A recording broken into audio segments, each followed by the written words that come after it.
कार्तिक के महीने में किया गया दान, जप, तप सब कुछ बहुत ही पुण्य फलदायी होता है। मतलब किसी भी प्रकार का पुण्य काम आपको कहीं ना कहीं बहुत बेनिफिट देता है। तो जो लोगों ने कार्तिक का कोई ना कोई नियम लिया था, मतलब दीपदान आदि का नियम लिया था, तो उनके लिए तो बहुत अच्छा है। बट जिन लोगों ने नहीं लिया था उन्हें ये दीपदान अवश्य करना चाहिए। किस प्रकार से करना है वो वीडियो के माध्यम से जानेंगे। हेलो फ्रेंड्स, जय श्री कृष्णा, राधे राधे। आप सभी का स्वागत है इस वीडियो में। तो आज की वीडियो में विशेष है कि हमें 365 बाती का जो दीपदान होता है वो हमें किस प्रकार से करना है और किस प्रकार से हमें दीपक तैयार करना है, कहाँ करना है, कब करना है और कैसे करना है। तो ये पूरी जानकारी आप सभी को इस वीडियो के माध्यम से मिलेगी। तो वीडियो को पूरा देखिएगा, ध्यान से देखिएगा, तो आप सभी को पता चल जाएगा कि हमें किस प्रकार से ये दीपक मतलब दीपदान करना है। तो ये जो 5 दिवसीय दीपदान होता है, मतलब देवउठनी एकादशी से लेकर पूर्णमासी तक, मतलब पूर्णिमा तक ये जो है दीपदान किया जाता है। आप चाहें तो पर डे 5 दीपक का दीपदान कर सकते हैं, यदि संभव हो। नहीं संभव है तो कम से कम एक दीपदान 365 बाती का आप जरूर करें।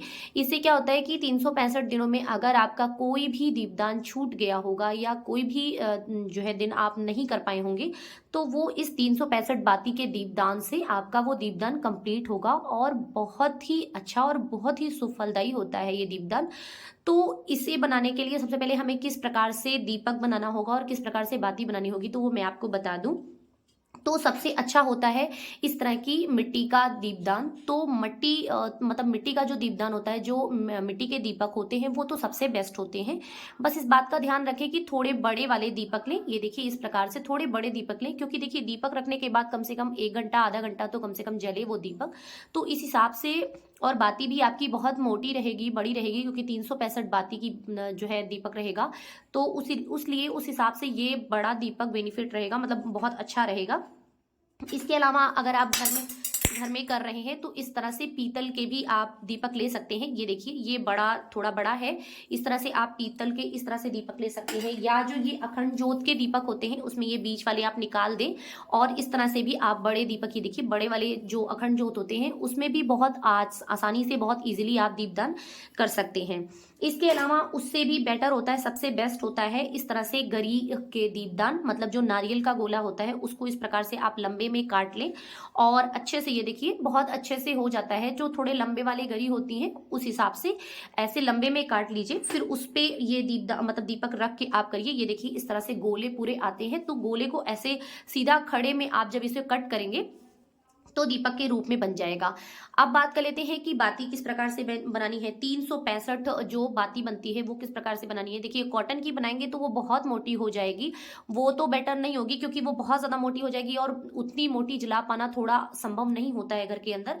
तो इस तरह से आप जो कच्चे सूत का कलावा आता है आप उससे बना सकते हैं, या ये जो कच्चा सूत आता है इससे भी आप कर सकते हैं।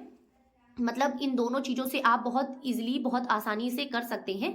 आई होप आपको बहुत अच्छे से विजिबल हो रहा होगा। तो सबसे पहले करना क्या है, इसके तार गिन लेते हैं। मतलब ये जो इसके तार होते हैं, जो इसमें ये इस तरह से तार बने होते हैं, ये आप गिन लेंगे। तो मेरे इस वाले में 7 तार हैं, मतलब इसमें 7 जो है धागे हैं। धागा मेन जो उसमें का धागा होता है वो गिना जाता है। तो इसमें 7 धागे हैं और इसमें आई थिंक 5 या, हाँ इसमें 5 है, इसमें 5 धागे हैं। ये देखिए मैं आपको दिखा दूं, इस तरह से गिन के मैं आपको दिखा दे रही हूँ कि किस तरह से तार को गिना जाता है। एक बार मैंने इस 365 वाली बाती को मैंने बनाकर भी दिखाया है आपको। वीडियो मतलब पूरी मैंने शेयर की है, आपने नहीं देखा होगा तो मैं उसका लिंक आपको शेयर कर दूंगी। ये देखिए आई होप विजिबल हो रहा होगा। इस तरह से तार गिने जाते हैं इसके, मतलब 7 तार। एक सेकेंड, ये देखिए इस प्रकार से आपको 7 तार आई होप दिख रहे होंगे। मे बी कैमरे में उस तरह से ध्यान से देखने पे नहीं दिख रहा होगा, मैं थोड़ा दूर करके अच्छे से दिखाती हूँ। ये देखिए इस तरह से आप तार को गिन लेंगे और इसको 365, मतलब जो 365 बाती होती है 365 डिवाइडेड बाई 7 आप कर लेंगे, या जितने भी आपके धागों में हो तार उस हिसाब से आप कर सकते हैं। जैसे इसमें 5 है तो 365 डिवाइडेड बाई 5 कर लेंगे इसमें। और ये कच्चे सूत, ये भी मैं बता दूं, इसका भी आप बाती बना सकते हैं। तो इसमें देखिए 2 तार हैं, मेरे कच्चे सूत में 2 तार हैं, बहुत से में 3 होते हैं, किसी किसी में 5 होते हैं। तो वो गिन लेने के बाद ही आप डिसाइड करिए कि आपको कितनी बार उसको लपेटना है। तो इस तरह से मतलब ये है तो इसको आप डिवाइडेड बाई 2 करके इस तरह से ऐसे लपेट लेंगे और फिर उसको ऊपर नीचे से कट कर देंगे और ये दोनों इकट्ठा करके ये देखिए इस तरह से बन जाएगी बाती। तो मतलब जितने भी तार की आपको बाती बनानी है उस तरह से, चाहे इसकी चाहे इसकी, मतलब जिस भी चीज की आपको बनाना सुविधाजनक हो आप उस तरह से बना सकते हैं। ये देखिए मैंने बनाकर रखा हुआ है।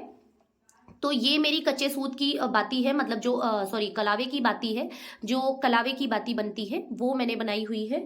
इसके अलावा मैंने कच्चे सूत की भी बाती बनाई हुई है। तो इस तरह से आप चाहे तो पर डे 5 बाती बना सकते हैं, मतलब पर डे आप 5 दीपदान कर सकते हैं। यदि संभव नहीं है 5 दीपदान करने का तो कम से कम 1 दीपदान जरूर करें, बहुत ही अच्छा होता है ये इस तरह से एक बाती रखकर। और हाँ, इससे जो ये लपेटा जाता है, मतलब जिस धागे से इसको इकट्ठा किया गया है उस धागे को काउंट नहीं किया जाता है, मतलब उसकी काउंटिंग नहीं होती है, सिर्फ ये लंबे लंबे वाले की काउंटिंग होती है। ये पूरी 365 होनी चाहिए, ऐसे एक एक गिन पाना तो संभव नहीं हो पाता है। जब आप राउंड राउंड करने लगेंगे तो उसी समय पे गिने तो ज्यादा ठीक रहता है। तो इस तरह से इन बातियों को आप ऐसे दीपक में रख सकते हैं। ये दीपदान देव उठनी एकादशी से लेकर पूर्णिमा तक आपको करना है। आप चाहे तो 1 बाती करें, आप चाहे तो 5 बाती करें, जितनी आपकी सुविधा अनुसार हो आप उस हिसाब से कर सकते हैं।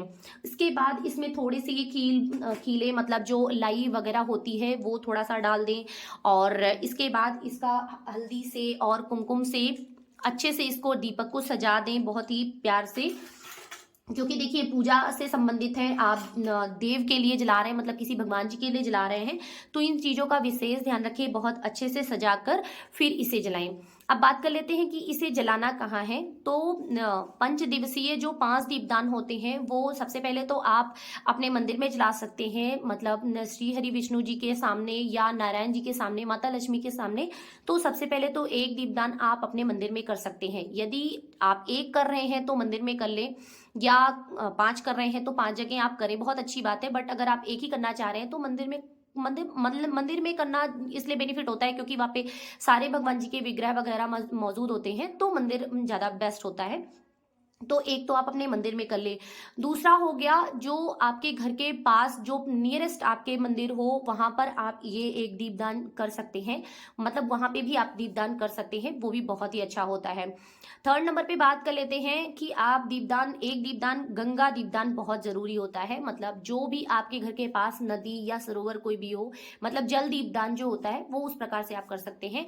यदि संभव नहीं है, आपके घर के पास कोई जो है जलाशय नहीं है या कोई इसी प्रकार का जल का स्रोत नहीं है, तो आप ऐसे 1 लोटे में जल भर लें, इसमें थोड़ा सा गंगा जल डालकर, और आप इसे एक जगह पर अच्छे से आसन देकर स्थापित कर दें, मतलब इसके नीचे थोड़ा सा जो है चावल या किसी चीज का, गेहूं का या किसी चीज का ढेरी लगाकर उसके ऊपर इसको आप स्थापित कर दें। उसके बाद आप इसमें गंगा जी का स्वरूप मानकर इसके सामने आप जल प्रज्वलित कर सकते हैं, मतलब जो आपका जल दीपदान होगा, जो गंगा जी का दीपदान होगा, वो आप इस प्रकार से इसमें कर सकते हैं।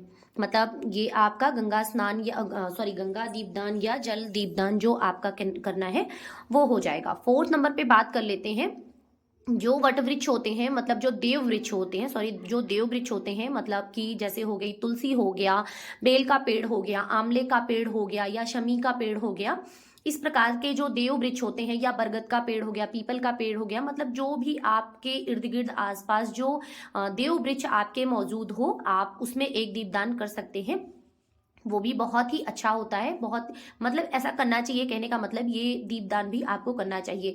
यदि नहीं संभव है तो तुलसी आमतौर पे लगभग घरों में होती है, तो तुलसी में दीपदान आप कर सकते हैं। यदि वो भी संभव ना हो तो जैसे किसी के पास हो, या आप मंदिर इर्द गिर्द के कहीं पास हो, तो वहां पर भी आप ये दीपदान कर सकते हैं। वैसे तो ऑलमोस्ट एक छोटी सी तुलसी तो जरूर सबके घर में होती है, तो एक मतलब जो देव वृक्ष होते हैं उसमें 1 दीपदान करना जरूरी होता है। 5th नंबर पे बात कर लेते हैं, एक आकाश दीपदान होता है जो खुले आसमान के नीचे किया जाता है। आप वहां पर भी दीपदान कर सकते हैं, मतलब खुले आसमान के नीचे, मतलब कहने का मतलब होता है वो सभी के लिए दीपदान होता है। आप किसी भी प्रकार की जो है सोचकर आप कर सकते हैं, पितरों का मानकर कर सकते हैं, या जो भी आपसे छूट गया है, जो आपसे नहीं हो पा रहा है, आप उनका जो है स्वरूप मानकर आप 1 दीपदान कर सकते हैं। तो आई होप ये सारी जानकारी आपको समझ में आ गई होंगी और अच्छे से मैंने कोशिश की है कि मैं आपको क्लियर कर दूं कि कितने दीपदान करने हैं और किस प्रकार से करने हैं। मैं फिर से बता दूं कि आप चाहें तो पर डे 5 दिनों तक 5 दिवसीय 5 दीपदान पर डे आप कर सकते हैं। यदि संभव ना हो तो कम से कम एक दीपदान आप 5 दिनों तक अवश्य करें, क्योंकि 365 दिनों में कोई ना कोई तो दिन आपसे छूट ही जाता है, कोई ना कोई दिन मिस्टेक हो ही जाती है। तो कम से कम उस दिन का जो मिस्टेक होता है वो कहीं ना कहीं आपके लिए बेनिफिट होगा। तो 365 बातियों का एक दीपदान तो कम से कम अवश्य करें इन 5 दिनों में। 5 दिवसीय दीपदान का जो है स्टार्ट आप जरूर करें देवउठनी एकादशी से लेकर पूर्णिमा तक। सो फ्रेंड्स, ये छोटा सा वीडियो आप सभी को कैसा लगा कमेंट करके जरूर बताइएगा। Thank you for watching. जय श्री कृष्णा, राधे राधे।